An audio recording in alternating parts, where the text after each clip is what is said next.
the organizers of this debate, and I want to thank many millions of Kenyans who are watching this debate this evening. Now, my name is Ekuru Aukot. I'm from Turkana, son of a nomad, and I'm very proud to be standing before you here to actually present myself to seek the presidency of this country. I'm very proud from where I come from. I'm very proud of this country.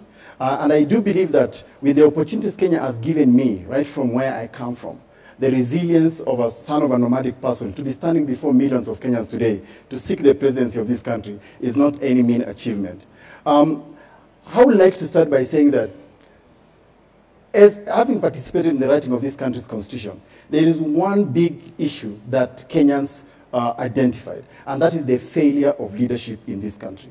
For the last 55 years, Kenya has had a failed leadership, a leadership that has orchestrated tribalism, a leadership that has normalized theft of public money, a leadership that has relegated youth and women in government, a leadership that has no respect for the rule of law, devolution, and the Constitution in particular. I therefore bring to this bid the experience I've seen in many other countries in the world. I've had the opportunity to participate in many countries in writing Constitution, Liberia, Lesotho, Zimbabwe, Tunisia. And I've seen if there is one thing that can move a country forward, it's stewardship, it's leadership. Without that, no country can prosper anywhere in the world. Thank you very much, Dr. Aukot. Dr. Kavinga Kaluyu, welcome to our debates this evening. You call yourself the diaspora candidate. Many Kenyans will ask, you've been out of the country and are just now coming back to lead them. Why should Kenyans trust you to steer them? Please tell us that in the next 90 seconds.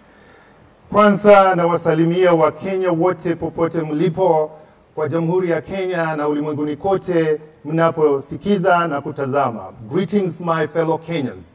Tonight is your night. It is not our night. You get the chance as a country to interview your next commander-in-chief. I'll tell you my name is Dr. Japheth Kavinga Kaluyu.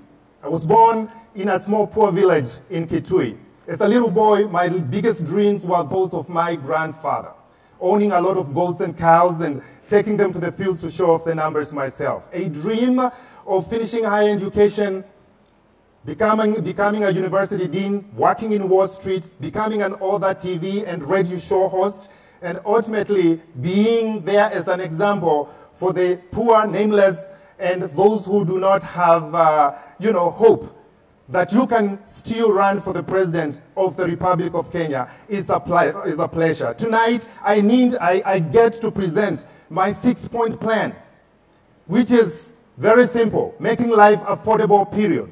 Bringing jobs, especially for the youth. Bringing skills for the 21st century. Jobs, cutting taxes, corruption. I will be the end of corruption. And finally, diaspora, you get the chance to participate. So I'm looking forward to lay down my 6-point plan. Thank you, and we look forward to present it.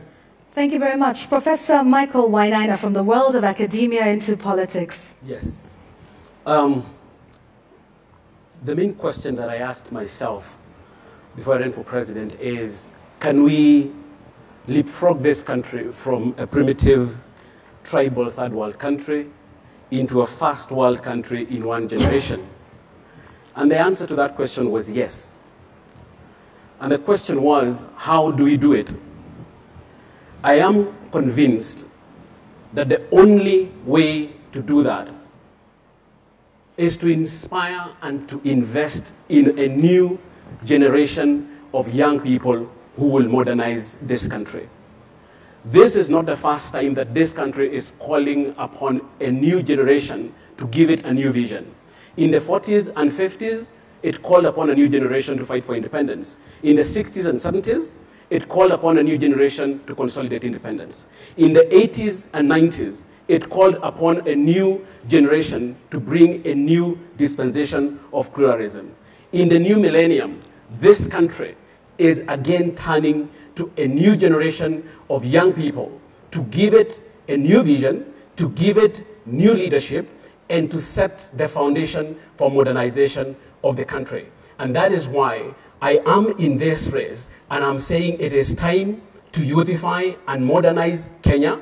It is time to invest in the next generation of young men and women who will do that.